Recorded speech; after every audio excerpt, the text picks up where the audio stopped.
Break के बाद एक बार फिर से आप सभी दर्शकों का अन्नदाता कार्यक्रम में स्वागत है। मौसम विभाग की रिपोर्ट पर साप्ताहिक कृषि सलाह कुछ इस प्रकार है। ग्रामीण कृषि मौसम सेवा भारत मौसम विज्ञान विभाग द्वारा भेजे गए मौसम पूर्वानुमान रिपोर्ट के आधार पर जिला टीकमगढ़ और इससे लगे जिलों के किसान भाइयों को सलाह दी जाती है कि आगामी 4 दिनों के दौरान वर्षा की कोई संभावना नहीं है। मौसम आम तौर पर शुष्क रहने और आसमान में आंशिक रूप से बादल छाए रहने की संभावना है। इन 4 दिनों के दौरान अधिकतम तापमान 32 से 33 डिग्री सेल्सियस और न्यूनतम तापमान 14 से 16 डिग्री सेल्सियस रहने का अनुमान है। अधिकतम आर्द्रता 48 से 56% और न्यूनतम आर्द्रता 27 से 28% रहने की संभावना है। हवा की औसत गति 5 से 7 किलोमीटर प्रति घंटे की रफ्तार से रहेगी। ऐसे में इन क्षेत्रों के किसान भाइयों को सलाह दी जाती है कि सिंचाई की सुविधा उपलब्ध होने पर या सिंचित अवस्था में किसान भाई रबी फसलों की बुआई पलेवा देकर कतारों में ही करें। किसान भाई चने की बुआई के लिए उकठा निरोधक किस्मों जैसे जेजी 74, जेजी 130, जेजी 218, जेजी 11, जेजी 6, जेजी 16 इत्यादि और मटर की बोनविले, जवाहर मटर 1, जवाहर मटर 2 इत्यादि किस्मों की बुआई करें। बोनी कतारों में करें और बुआई से पहले बीज को थायरम दवा की 2 ग्राम मात्रा एवं 1 ग्राम कार्बेंडाजिम के मिश्रण से प्रति किलोग्राम बीज की दर से बीज उपचार अवश्य करें। साथ ही साथ राइजोबियम और पीएसबी टीके से भी बीज उपचार करें। मौसम को ध्यान में रखते हुए किसान भाई गेहूं की बुआई का कार्य शुरू करें। उन्नत किस्मों में GW 273, MP 1203, GW 366, सुजाता आदि का चुनाव करें। बोने से पहले बीज को कवकनाशी थायरम और बावेस्टिन के मिश्रण से अवश्य उपचारित करके बुआई करें। इसके बाद बीज को एजोटोबैक्टर और पीएसबी कल्चर से भी उपचारित करें। सीमित क्षेत्रों में किसान भाई चना सरसों तथा चना अलसी की अंतर्वर्तीय फसलों के रूप में बोनी करें। रबी मौसम में प्याज की नर्सरी में बुआई ऊंची क्यारियां बनाकर करें। क्यारियों के बीच 30 सेंटीमीटर स्थान सिंचाई की नाली बनाने और निराई के लिए छोड़ दें। साथ ही साथ बुआई के लिए उन्नत किस्मों जैसे agrifound dark red, agrifound light red, Pusa red और नासिक रेड आदि का उपयोग कर सकते हैं। बुआई से पहले बीज को कैप्टान दवा की 2 ग्राम मात्रा प्रति किलोग्राम बीज में मिलाकर बीज उपचार करें। आने वाले 4 दिनों के दौरान मौसम आमतौर पर शुष्क रहने की संभावना को देखते हुए किसान भाई धनिया और लहसुन की बुआई का कार्य करें और पलवार अवश्य बिछाएं जिससे कि जमाव शीघ्र हो और खरपतवारों की समस्या न आए।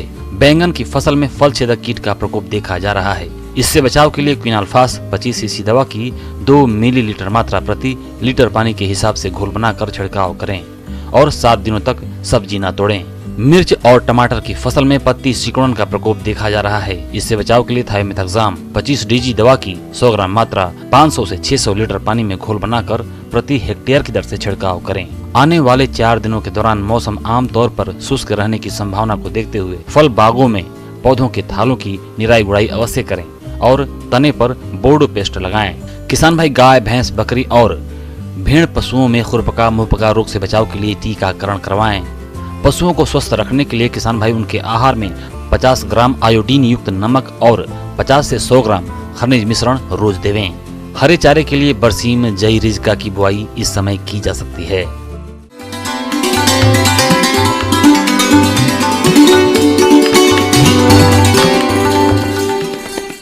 आइए जानते हैं अन्नदाता निःशुल्क फोन के माध्यम से पूछे गए समस्याओं का समाधान।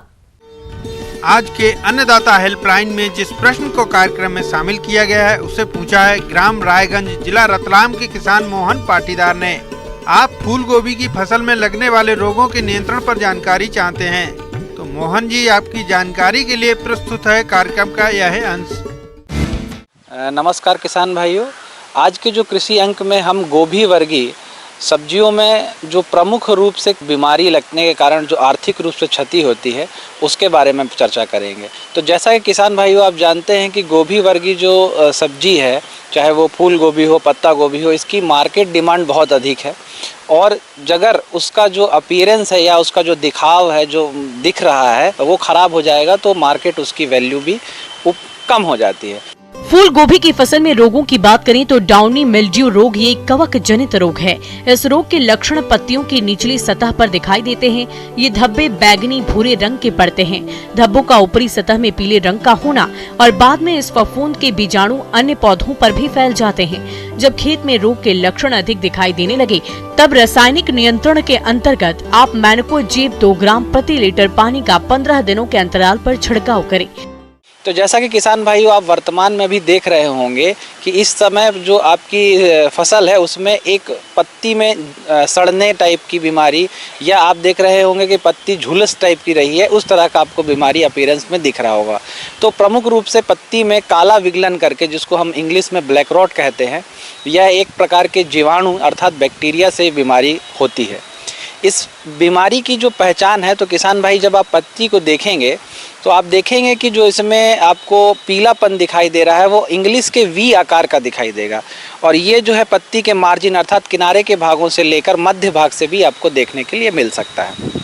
इस कारण पत्ती की जो सतह है वो खराब हो जाती है, पीली पड़ जाती है, और इससे फसल में लगभग 10 से 20%, और यदि अगर व्याघ्र रूप में है अर्थात बहुत ज़्यादा अधिक रोग की संभावना है तो कई बार फसल जो है 50% तक क्षति में पहुंच जाती है। इसके नियंत्रण के लिए, क्योंकि अब तो रोपाई का कार्यक्रम हो चुका है, अब हम बात करेंगे कि यदि आप अगली बार इस फसल को लगाते हैं तो आपको किस तरीके से प्रबंधन करना है। तो सबसे पहले किसान भाई हमेशा बीजोपचार की प्रक्रिया आपको इस्तेमाल करना है, और पौध का जो आप जब पौध लगाते हैं उसको रोपने से पहले आप उसको उपचारित करेंगे, और उपचार करने के लिए आपको सबसे आसान दवा जो मार्केट में उपलब्ध है स्ट्रेप्टोसाइक्लिन, इस दवा का 1 ग्राम प्रति 10 लीटर पानी में घोलकर इसको पौधे को आधे घंटे के लिए पौधों को डुबो कर रखना है, और उसके पश्चात ही आपको अपना रोपण का कार्य करना है। अभी वर्तमान स्थिति में हम इस रोग से बचाने के लिए किस तरीके से उपाय करेंगे, तो इसके लिए पुनः हम स्ट्रेप्टोसाइक्लिन दवा का 1 ग्राम प्रति 10 लीटर में, और साथ ही साथ कॉपर ऑक्सीक्लोराइड इस दवा का 3 ग्राम प्रति लीटर की दर से उपयोग करेंगे। अगर हम इसमें किसी स्टिकर, आजकल बहुत सारे मार्केट में स्टिकर एजेंट आते हैं, उसकी 1 ml मात्रा प्रति लीटर की दर से मिलाकर इस्तेमाल करें तो इस दवा का जो उपयोग है वो बहुत कारगर और प्रभावी सिद्ध होता है। तो इस प्रकार ये जो विगलन की बीमारी है किसान भाई, आप इस दवा का उपयोग करके इससे मुक्ति पा सकते हैं। तना सड़न रोग कवक के कारण होता है। रोग की प्रारंभिक अवस्था में दिन के समय पौधे की पत्तियां लटक जाती है और रात में स्वस्थ दिखाई देती है। तने के निचले भाग पर धब्बे दिखाई देते हैं। धीरे धीरे रोग ग्रसित भाग पर सफेद कवक दिखाई देने लगती है। तना सड़ने लग जाता है। रोग की रोकथाम के लिए डाइथीन M45 2 ग्राम दवा बावस्टीन 1 ग्राम को प्रति लीटर पानी में मिलाकर 15 दिन के अंतराल पर छिड़काव करें। रोगों की रोकथाम के उपाय, नर्सरी में बीजों को लगाने पहले कार्बोडाजिम 2 ग्राम प्रति किलोग्राम बीज की दर से उपचारित करें। खेत में संतुलित मात्रा में खाद और उर्वरकों का प्रयोग करना चाहिए और फसल को उचित दूरी पर लगाएं। खेत को खरपतवारों से मुक्त रखें, क्योंकि खरपतवार ही रोगों को फैलाने में सहायक होते हैं।